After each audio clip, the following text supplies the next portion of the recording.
ഒരു പാറ്റേണിൽ ബോട്ടം ലൈസും കൂടെ ആഡ് ചെയ്തിട്ട് വരുമ്പം അത്യാവശ്യം റേറ്റ് വരുന്നുണ്ട്. കസ്റ്റമർക്കാണെങ്കിൽ അത്രയും ബഡ്ജറ്റും ഇല്ല. അതുകൊണ്ട് കസ്റ്റമർ ചോദിച്ചു ഇതിൻ്റെ ബോട്ടം പോർഷനിലെ ലേസ് ഒഴിവാക്കിയിട്ട് ബോഡി പോർഷനും കാര്യങ്ങളൊക്കെ സെയിം തന്നെ വേണം, ബോട്ടം പോർഷനിൽ മാത്രം ലേസ് ഒഴിവാക്കുക. പിന്നെ കുറച്ച് ബീഡ്സും ബട്ടർഫ്ലൈസും ഒക്കെ ബോട്ടം പോർഷനിലൊക്കെ ആയിട്ട് ആഡ് ചെയ്യാൻ പറ്റുമെന്നൊക്കെ ചോദിച്ചു. സെയിം ആ ഡ്രസ്സ് തന്നെ, ആ ഡ്രസ്സിൻ്റെ ഫോട്ടോ ഞാനിപ്പോൾ കൊടുക്കാം. കളർ ചേഞ്ച് ആയിരുന്നേ ഉള്ളൂ. ഈ ഒരു മോഡലായിരുന്നു കസ്റ്റമർക്ക് വേണ്ടിയിരുന്നത്. അപ്പം ബഡ്ജറ്റ് ഫ്രണ്ട്ലി ആക്കാൻ വേണ്ടിയിട്ട് ഇതിൻ്റെ ബോട്ടം പോർഷനിലുള്ള ലേസ് ഒഴിവാക്കിയിട്ടാണ് നമ്മളിത് ഈ ഡ്രസ്സ് ചെയ്തേക്കുന്നത്. ബാക്കി ഫുൾ സെയിം അത് തന്നെ, ബോട്ടം പോർഷനിൽ ലേസ് ഇല്ലാന്ന് മാത്രമേ ഉള്ളൂ കേട്ടോ. അങ്ങനെ ടോട്ടലായിട്ട് സെറ്റ് ചെയ്ത ഡ്രസ്സാണിത് ഇപ്പം നിങ്ങൾ കാണുന്നത്.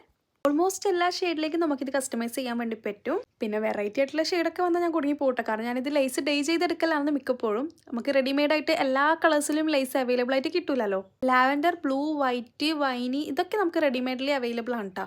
ബാക്കിയുള്ള കളേഴ്സൊക്കെ വൈറ്റ് വാങ്ങിയിട്ട് ഞാൻ ഡേ ചെയ്തെടുക്കലാണേ. അപ്പോൾ കാണാത്തവരുണ്ടെങ്കിൽ ജസ്റ്റ് ഒന്ന് കണ്ടു നോക്കുന്നത്. പിന്നെ ഈ ഫോട്ടോയിൽ ഒരു ചെറിയ കുഴപ്പമുണ്ട്, എന്താണെന്ന് കണ്ടോടി.